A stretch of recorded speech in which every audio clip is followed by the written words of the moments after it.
Bom dia, boa tarde, boa noite, conforme seja a hora que você esteja assistindo esse vídeo. Espero que ele lhe ajude no seu aprendizado. Professor Veríssimo Guedes, de História, do Colégio e Externato Santa Clara, que na parceria com o Sistema Farias Brito de Ensino, vem aqui preparando essas aulas para vocês, para que mesmo durante esse período de distanciamento, de quarentena, dessa crise gerada pela pandemia, a gente siga mantendo vivo o aprendizado de vocês com alta qualidade. Meus amores da segunda série do ensino médio, tudo bem com vocês? Saudade de estar com vocês, olhando no rostinho de cada um e cada uma de vocês. Galerinha, hoje a gente vai trabalhar aqui com vocês o capítulo 8 de vocês, os Estados Unidos no século XIX. Eu vou fazer uma videoaula aqui para vocês com os principais pontos. Semana que vem a gente está lá no Zoom, ao vivo, online, tirando todas as dúvidas, revendo tudo isso. Essa videoaula aqui, para quem está acompanhando o canal, eu gravei uma, acho que semana passada, para a turma da terceira série do médio. Poderia aproveitar ela. Porém, eu gosto de fazer uma videoaula para cada turma, para manter esse contato caloroso com meus alunos e minhas alunas, mesmo que à distância. E não poderia deixar de fora a minha turma, a minha segunda série. Certo, meus amores? Então vamos lá. E a gente nunca faz duas vezes a coisa do mesmo jeito? Vamos lá. Os Estados Unidos no século XIX. Um país dividido a caminho da Guerra Civil. Estados do Norte. Vamos entender essa divisão que vem desde lá do período colonial, onde havia grandes diferenças no modo de colonização das colônias do Norte e do Sul. Isso perdurou, mesmo após o processo de ruptura, de independência dos Estados Unidos, ainda no século XVIII. E agora, no XIX, eles continuam divididos. Os Estados do Norte tinham uma indústria em expansão, queriam que, no Oeste, predominassem pequenas propriedades com trabalho livre e assalariado. Estavam discutindo a expansão para o Oeste, o Far West, rumo ao Oeste, certo? A expansão para o Oeste é o grande pano de fundo do século XIX dos Estados Unidos. Alguns territórios eles vão comprar das suas metrópoles na Europa, outros eles vão negociar, comprar também, e alguns entrar em guerra, como no caso com o México, e principalmente a conquista, a tomada das terras dos nativos americanos, dos povos que ali viviam. E a partir daí nós vamos ver uma extinção, um genocídio de mais de 70% dessas populações indígenas norte-americanas, estadunidenses, nessa expansão para o Oeste. E Sul e Norte tinham visões diferentes de como explorar as novas terras. O Norte tinha uma indústria em expansão e queriam que no Oeste predominassem as pequenas propriedades com trabalho livre e assalariado. Assalariado para gerar o quê? Mercado consumidor para os produtos produzidos no Norte. Defendiam o aumento das tarifas alfandegárias para criar um poderoso mercado interno. Tarifas alfandegárias para aumentar o custo dos produtos importados que viessem do exterior e assim proteger o mercado interno, fortalecendo ele. Já os Estados do Sul pretendiam expandir suas grandes propriedades para o Oeste e ampliar o uso da escravidão. Queriam manter as tarifas de importação baixas, para assim adquirir produtos estrangeiros mais baratos. Então vejam como é diferente, como é distinta a visão de futuro dos estados do Norte e do Sul dentro do mesmo país. Olha quanta diferença. Essas desigualdades, esses modos distintos de ver o mundo, vão culminar num grande conflito. Foi a Guerra de Secessão entre 1860 e 1865. Antes disso, nós tivemos a eleição do Abraham Lincoln à presidência, que é um divisor de águas na história dos Estados Unidos. Embora fosse anti-escravista, embora ele fosse abolicionista, quisesse o fim da escravidão, anti-escravista, o presidente nortista defendia manter a escravidão onde ela já ocorria e prometia combater movimentos separatistas da elite sulista. Ele vem com um discurso de querer agradar os dois, o Norte e o Sul. Certo, meus amores? Não é nem de querer agradar os dois, ele queria mesmo era apaziguar. Porque se você tiver acesso a uma carta que ele escreve, a preocupação dele com essa divisão, com a possível ruptura e separação, vocês vão entender que na verdade ele queria mesmo era apaziguar, jogar água em cima dessa fogueira e apagar esse fogo. Mas ele não consegue. Vamos ter a formação dos Estados Confederados da América e a partir de 1861, insatisfeito com um discurso ambíguo de duplo sentido, querendo agradar os dois lados do Lincoln, 11 estados sulistas decidiram se separar dos Estados Unidos e fundar um novo país. Aí começa a guerra, certo? E a gente vai ver também o detalhe do fim da escravidão. A Guerra de Secessão, 1861, 1865, 1860, eu coloquei ali para vocês, que já começa essa animosidade, esse clima de pré-conflito. Então, seguindo aqui uma frase do Hobsbawm, quando se está com um sentimento de guerra, pensando em conflito, você já está em guerra. Não tem para onde correr.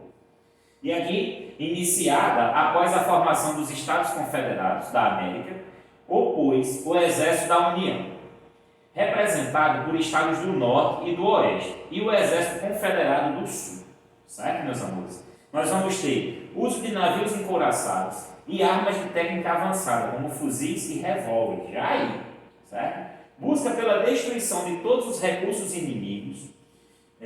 Graças a essas características, a Guerra Civil Americana é considerada a primeira guerra moderna e a mais sangrenta do território norte-americano. O Norte, além de ter mais soldados e estar mais bem armado e abastecido, contou com medidas decisivas do presidente Lincoln para o desfecho do conflito, como a proibição da entrada de mercadorias no Sul, que evitava chegar mais armamentos, munição e mantimentos. A lei do confisco, a apreensão de todos os bens dos confederados que caíssem nas mãos da União Norte, Confederado Sul, para vocês entenderem. Fim da escravidão, 1863. Rendição dos confederados e fim da Guerra Civil, 1865. O Norte vence o Sul se rende. A guerra teve o maior número de vítimas da história do continente, 600 mil mortos. Ok, meus amigos? Porém, mesmo com o fim da escravidão em 1863, infelizmente nos Estados Unidos da América, nós vamos ter muito forte a segregação racial, o preconceito para com os negros. Certo, meus amores?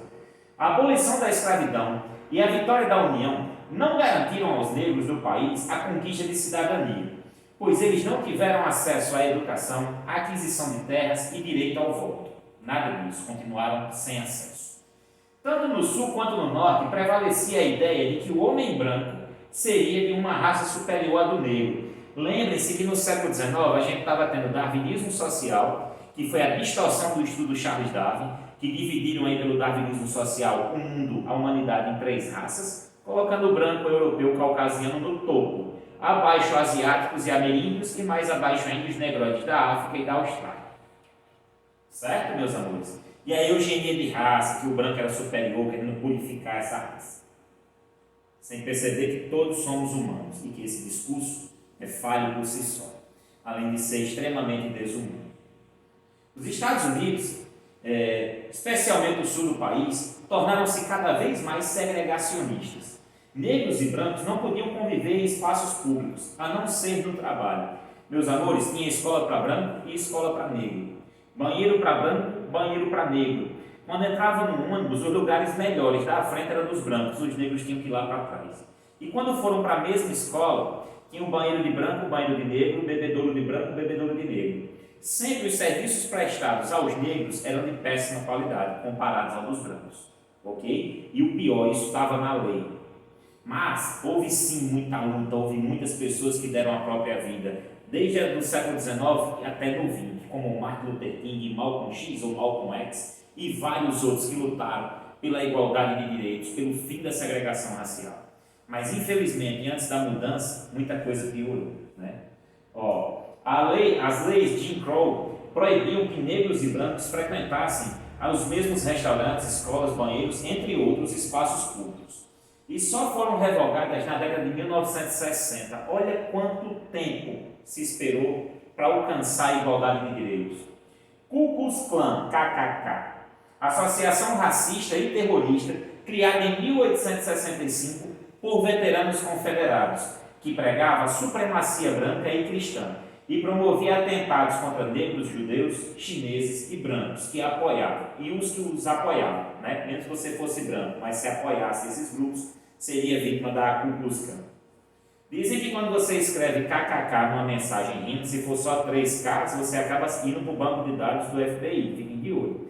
Um filme muito bom sobre essa expansão para o oeste também é 7 Homens e um Destino ou Os 7 Magníficos, que ganhou um remake em 2016, ótimo filme com ótimo elenco. vai mostrar a expansão para o oeste, a diversidade étnico-cultural dos Estados Unidos e todos esses conflitos. Expansão territorial dos Estados Unidos, a expansão para o oeste, né, que dá origem àqueles filmes de Bang Bang, de faroeste, para o oeste, que sempre tem aqueles estereótipos, né, do mocinho, do vilão, da mulher, da donzela indefesa, do indígena sendo visto às vezes ou como um bêbado deprimido ou como o vilão, certo? Da história, ou como um bobo que ajuda. Estereótipos que vão gerar aí de maneira pejorativa, que vai reforçar esses preconceitos, essa discriminação. Vamos entender essa expansão. A expansão dos Estados Unidos para além do território das 13 colônias começou após a Guerra de Independência. Logo ali depois eles já começaram, né? Muito baseado no Destino Manifesto de 1845, né? Uma ideologia que afirmava que os estadunidenses eram eleitos por Deus para expandir seu domínio em direção ao oeste. Contribuíram para a sua difusão. A contínua expansão territorial do país, a independência do Texas em 1836 e sua incorporação aos Estados Unidos após um plebiscito em 1845. O Texas pertencia ao México, que se torna independente, faz um plebiscito para se anexar aos Estados Unidos. Destino Manifesto, gente, é uma tremenda cara de pau, né? Falta de óleo de peroba dos norte-americanos, dos estadunidenses. Meus amores, olhem só. Alguns territórios eles compraram da Inglaterra, da França, do próprio México, mas depois foram para a guerra com o mexicano e mataram cerca de 70% da sua população de nativos americanos, os índios, né? E aí, para explicar tudo isso, eles não, mas foi o Destino Manifesto, que Deus nos escolheu para levar a nossa civilização a essas terras bárbaras, abandonadas. Olha a cara de pau, para vocês verem. Guerra contra o México, 1846, conflito entre Estados Unidos e México pelo Texas. A guerra terminou com a derrota dos mexicanos, que cederam diversos territórios aos estadunidenses. Olha, um verdadeiro massacre, meus amigos. E aqui nós temos a noção dessa expansão. Esse amarelozinho claro aqui eram as 13 colônias em 1775, durante o seu processo de independência. Essa amarela mais escura aqui é cedida pela Grã-Bretanha em 1783, cedida, né? Essa em marrom aqui foi comprada da França, certo? Esse território rosa aqui, comprado da Espanha, a Flórida, ok? E esse aqui em vermelho, aqui em cima, ó, é cedido também pela Grã-Bretanha em 1818, isso. E aí depois nós vamos ter a anexação dos territórios do México, aí em amarelo ali mais outro acordo com a Grã-Bretanha, ali Oregon, certo? Depois mais território mexicano que eles vão anexando. Tudo isso aqui pertencia ao México, ok, meus amigos? Alguns eles compraram, que está o verde mais escuro, e os outros eles tomaram por conta da guerra, certo, galerinha? Aqui, naquele lilazinho, nós vamos ter o Alasca, que eles compraram dos russos, é isso mesmo. A Rússia, antes de vender o Alasca para os Estados Unidos, ela estava em 3 continentes, Europa, Ásia e América. Agora só está em 2, Europa e Ásia. Ainda é o maior do mundo, em território, mas vendeu o Alasca para os Estados Unidos. E também nós vamos ter a anexação do Havaí e do Porto Rico. Esses territórios, todos eles é que formam hoje essa formação que nós temos dos 50 estados que compõem os Estados Unidos da América. Tá certo, meus amigos? Política imperialista dos Estados Unidos, que está influenciando diretamente também essa expansão para o oeste, que é a doutrina Monroe, né? Que defendia a América para os americanos, que queria pôr fim à intervenção europeia, do imperialismo europeu aqui na América, e garantir que os Estados Unidos assumissem esse papel, principalmente na América do Norte, quando que diz respeito a México, América Central e América do Sul, né? América para os americanos, sobretudo para eles lucrarem, claro. Lançada em 1823 pelo presidente James Monroe, foi elaborada durante a restauração conservadora na Europa, que se seguiu à queda de Napoleão. Aquele período depois da queda de Napoleão, o James Monroe chega ao poder nos Estados Unidos e instala a América para os americanos, a doutrina Monroe, aproveitando a fragilidade europeia do momento. Justificada pela crença calvinista dos estadunidenses na predestinação em levar a civilização e o protestantismo aos povos indígenas e católicos da América. Olha aí, mais uma vez aquele lance de dizer que foi escolhido por Deus, predestinado, e o que fizer está justificado, né? A política se baseava na defesa contra qualquer tentativa de recolonização pelas potências europeias e na crença de que os Estados Unidos tinham o direito de conquistar terras e impor sua influência sobre a América Latina. Vejam só. Reformulada no início do século XX, com o corolário Roosevelt, que defendia o direito de intervir na América Latina em nome da civilização, da estabilidade e da ordem. Olha aí, eles criando algo para justificar suas próprias atitudes. Aqui, meus amores, vocês entendem já de cara todo esse ímpeto norte-americano de achar que está acima do bem e do mal, que está sempre com a razão e que tem essa missão de levar a civilização, o protestantismo e hoje a democracia em busca dos recursos naturais do país invadido. Isso aí vocês já estão cansados de saber. Então, meus amores, isso é o que nós estávamos vendo por Estados Unidos no século XIX, por expansão dos Estados Unidos no século XIX, tá certo? Quero acrescentar aqui nesse ponto, deixa eu voltar aqui um pouquinho, eu quero acrescentar o Homestead Action, certo? Que é um artigo de lei que foi criado para incentivar a ocupação do Oeste, depois que eles conquistaram, comprando, tomando, guerreando ou matando indígenas. Eles criaram uma lei que dizia o seguinte: se você tem mais de 21 anos e está com mais de 5 anos, que naquela terra você cultiva, você cria animais, você produz, você tem o direito de comprá-la a um preço baixo, certo? E receber os documentos dela. Isso vai incentivar muito essa ocupação do Oeste. Infelizmente também vai gerar o quê? A família humilde foi para lá, pioneira, se estabeleceu, passou os 5 anos, comprovou. Quando recebe a escritura, aqueles grandes fazendeiros vêm se apossando, comprando sua terra barata, anexando a dele e muitas vezes matando essas famílias inteiras para tomar suas terras. Muito por conta dessa expansão, também pela questão da corrida do ouro, né? Cria-se o mito que na Califórnia tem ouro, e aí vão correr para o oeste. Gente, toda essa expansão para o oeste é o que vai permitir os Estados Unidos chegar na virada do século XIX para o XX como uma grande potência emergente, já desenvolvida. O norte como vitorioso vai espalhar o modelo de industrialização. Essa expansão para o oeste vai encontrar ouro, petróleo, há também práticas agrícolas, caça, pele de animais, madeira, vão ter acesso a muitos recursos minerais naturais, vão transformá-los por meio da maquinofatura, que vem já sendo uma realidade na segunda metade do 19, e a partir daí os Estados Unidos se tornam essa grande potência. E nesse momento aqui vocês já conseguem entender toda essa postura norte-americana para com o mundo, essa postura de achar que é predestinado, que tem uma missão civilizadora, que pode conquistar territórios, que está levando a civilização a esses povos. Um discurso de um colonizador, certo, meus amores?